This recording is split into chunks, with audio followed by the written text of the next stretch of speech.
Hey, c'est Mystique et aujourd'hui je vous retrouve pour vous présenter 5 one-shots pour la Saint-Valentin.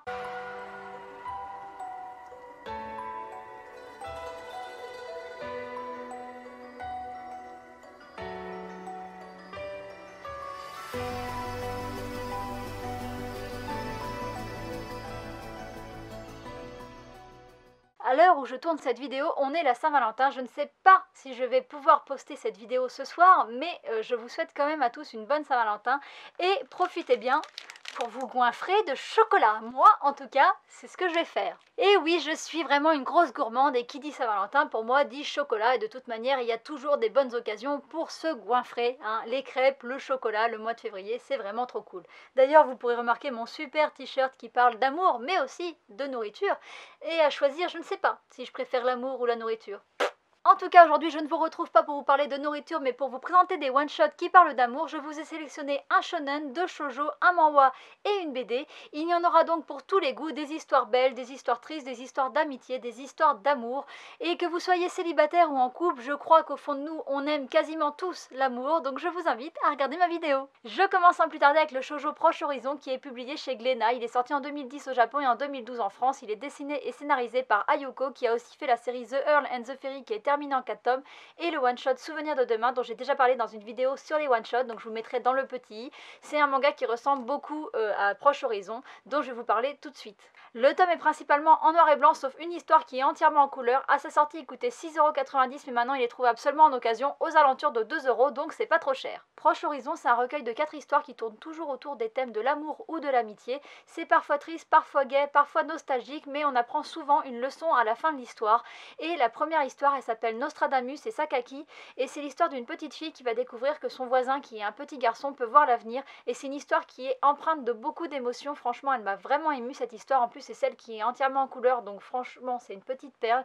Et le manga commence avec cette histoire et ça met tout de suite dans l'ambiance, et c'est une histoire qui est vraiment très émouvante. Je vous en dis bien sûr pas beaucoup plus parce que les histoires sont très courtes. Déjà, un one-shot c'est court, comme je le dis souvent, mais alors quand il y a 4 histoires dans un one-shot, ça fait vraiment des histoires très courtes. La deuxième histoire s'appelle 3 secrets et c'est une histoire d'amitié entre 3 filles qui tourne autour d'une histoire d'amour, puisque en fait une des 3 filles est amoureuse d'un garçon. Elle a décidé de se révéler le jour de la Saint-Valentin et elle va demander de l'aide à ses 2 amies, mais en fait on va découvrir que les amies sont pas forcément exactement celles qu'elles croient, et les 3 en fait portent un secret en elles qui va mettre en cause leur amitié, et je vous en dis pas plus une fois de plus pour pas vous gâcher la surprise. La troisième histoire c'est Proche Horizon et c'est une histoire d'amitié entre 2 amis d'enfance, un garçon et une fille, qui en fait étaient très très proches quand ils étaient enfants, et puis la vie a fait qu'ils se sont un peu séparés et ils vont se retrouver dans la même classe au lycée, et en fait ils vont essayer de reprendre leur relation là où elle était arrêtée, mais c'est pas forcément évident de renouer une amitié, surtout quand on a grandi, et surtout entre un garçon et une fille, et une fois de plus, je ne vous en dis pas plus.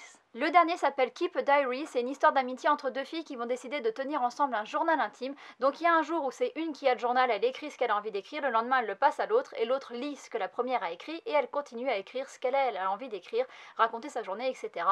Et donc voilà, je peux pas vous en dire beaucoup plus à part que la fin de cette histoire m'a extrêmement surprise, c'est celle qui m'a le plus surpris dans tout le manga, et je vous invite fortement à le découvrir. En plus il est pas cher, 2 € en occasion, donc un petit manga qui parle d'amour et d'amitié. Voilà, j'avais envie de vous le présenter pour la Saint-Valentin, c'est chose faite maintenant, je passe à la suite. Le deuxième manga dont je vais vous parler aujourd'hui, c'est un shonen qui s'appelle Our Summer Love, c'est publié chez Delcourt Tonkam, il est sorti en 2016 au Japon et en 2018 en France, c'est dessiné et scénarisé par Takeru Furumoto qui n'a fait aucune autre publication en France, et il a publié un autre manga au Japon qui s'appelle Back to the Mother, il me semble, en anglais.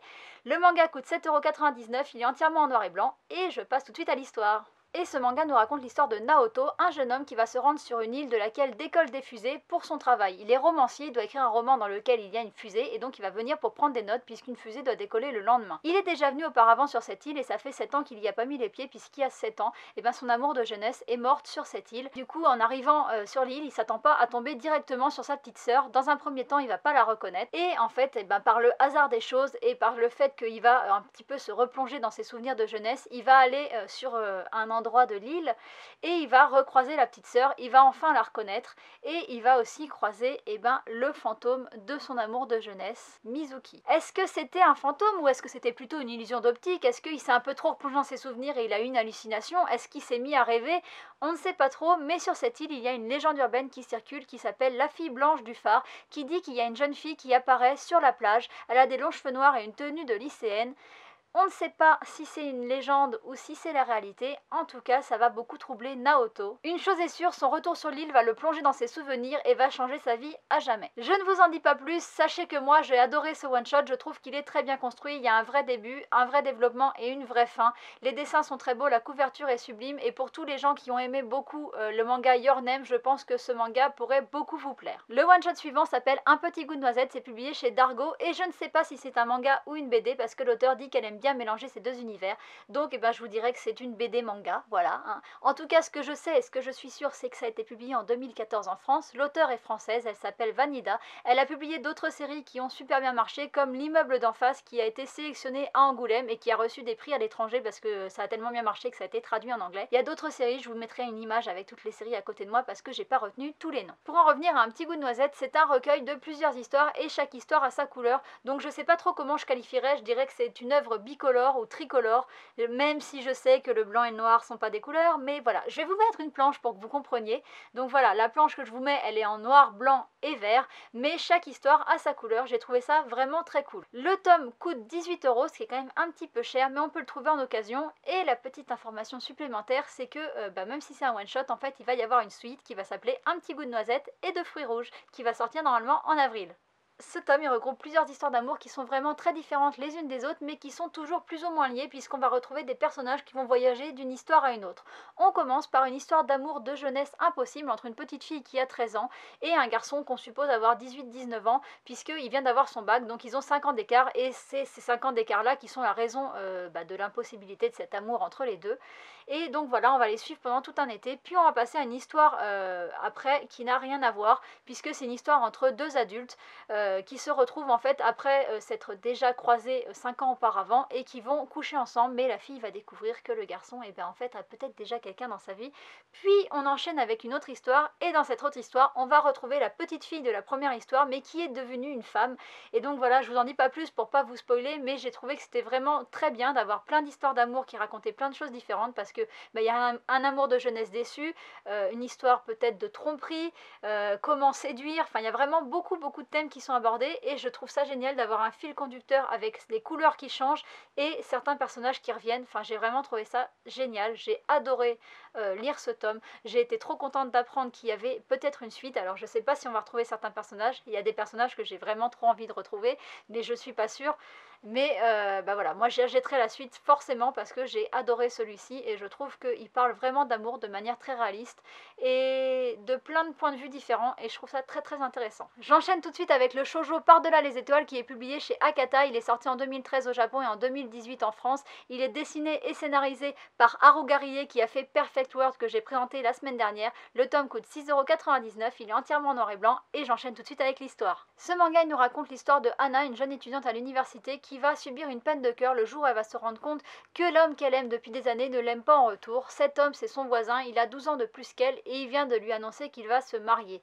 Alors elle avait beau savoir que c'était un petit peu une histoire d'amour impossible, et ça rend pas la nouvelle plus facile et elle va être très triste. Elle va alors se rendre dans un parc, on sait pas exactement pourquoi, et dans ce parc elle va rencontrer Izumi, un beau et mystérieux jeune homme qui va la surprendre en train de regarder dans son télescope. Izumi lui il était dans le parc pour faire de l'astronomie, il avait laissé son télescope tout seul ce qui avait permis à Hana de regarder dedans et quand il va l'interrompre il va se rendre compte qu'elle aussi elle est à l'université, il va donc la réquisitionner pour transporter ses affaires avec lui jusqu'au club d'astronomie. Elle va bien s'entendre avec les autres membres du club d'astronomie mais elle va mettre un petit peu de temps à rejoindre ce club, il va falloir que plusieurs fois elle observe les étoiles, qu'elle passe du temps avec des gens pour se rendre compte que de ne pas rester toute seule ça apaise sa peine et puis qui sait, peut-être qu'un amour pourrait en remplacer un autre, voilà, je vous en dis pas plus. Je vous avais dit que j'avais repéré ce manga dans mes vidéos What's New et franchement j'ai pas été déçue. Haruka Rie, j'ai lu du coup les deux séries puisque je vous ai présenté Perfect World la semaine dernière et là je vous présente ce one shot et j'ai pas été déçue. Il faut savoir que celui-ci c'est son premier manga qu'elle a fait et franchement il y a un certain niveau pour un premier manga,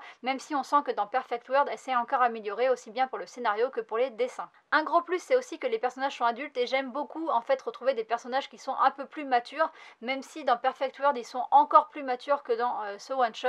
Je trouve que c'est sympa en fait que ça change un peu de tout ce qui est collège, lycée et que quand on est plus adulte on a envie des fois de lire des choses plus adultes, même si je suis encore une grosse gamine dans le fond de moi, et j'aime un peu avoir des choses un petit peu plus matures dans les réflexions et dans les réactions des personnages. En plus de l'histoire d'amour, on nous parle un petit peu d'astronomie et j'avoue que j'ai appris certaines choses. Moi, je suis pas du tout calée en astronomie et j'ai appris certaines choses dans le manga et l'auteur dit qu'elle est passionnée d'astronomie et je trouve que ça se ressent pas mal et donc que c'était en plus d'avoir des personnages adultes et en plus d'avoir un beau dessin et en plus d'avoir une belle histoire, et ben que c'était encore un truc qui était en plus et qui était vraiment très cool. Je termine par un manhwa qui s'appelle Mon étoile secrète et qui est publié chez Urban China. C'est sorti en 2014 en Chine et en 2015 en France. C'est dessiné par Wang He qui a aussi fait un manhwa dont j'ai parlé il n'y a pas longtemps, Les recettes chinoises de Monsieur Pandarou. C'est dans une de mes vidéos What's New si vous avez envie de voir de quoi ça parle, mais ça parle de recettes et de nourriture. Et c'est scénarisé par Wang Qiaolin et j'ai trouvé aucune autre information sur cet auteur. Le manga est en couleur, il coûte 15 € et c'est tout ce que je vous dis pour la présentation. Ce manhwa nous raconte l'histoire de Xiaoxi, une jeune fille qui pour aller au lycée va devoir quitter sa région natale pour se rendre dans une grande ville et ça va être un changement colossal pour elle. Elle va passer de la petite fille admirée de tous dans son village à une fille parmi tant d'autres dans la ville et elle va se mettre à se demander si finalement est-ce qu'elle est vraiment exceptionnelle, parce qu'avant elle trouvait qu'elle était assez exceptionnelle, elle se trouvait très jolie, très douée et dans la ville elle va avoir l'impression d'être très banale, d'être vraiment nulle, elle va perdre toute confiance en elle et ça va pas être facile pour elle au début. Heureusement pour elle, elle va finir par se faire des amis, elle va d'ailleurs devenir amie avec la fille qu'elle trouve la plus belle de l'école, Yan Huan, et elle va aussi devenir amie avec un garçon dont elle est secrètement amoureuse. Elle va alors vivre ces 3 années de lycée qui vont passer à toute vitesse en se faisant de beaux souvenirs mais en gardant aussi au fond d'elle certains regrets. Et je vous en dis pas plus. Pour ma part, j'ai vraiment adoré ce manhwa, j'ai adoré l'histoire et j'ai vraiment adoré la fin. J'ai aussi beaucoup aimé comment c'était écrit parce qu'en plus des dialogues, on a un narrateur qui nous raconte des choses sur l'histoire et j'ai trouvé ça vraiment très cool. Et puis les dessins sont très beaux, ils sont entièrement en couleur et il y a un petit côté aquarelle que j'ai beaucoup aimé. Donc voilà, c'est vraiment un gros coup de cœur. Je vous le recommande comme les 4 autres que j'ai présentés. De toute manière, si je vous les présente, c'est forcément que je les ai bien aimés. Donc j'espère que je vous ai un petit peu donné envie de les lire parce que moi je les ai beaucoup aimés. Vous l'aurez compris, la vidéo est terminée. J'espère que je vous ai donné envie de découvrir les 5 œuvres que je vous ai présentées. Et puis je vous dis à bientôt pour une prochaine. Bye bye.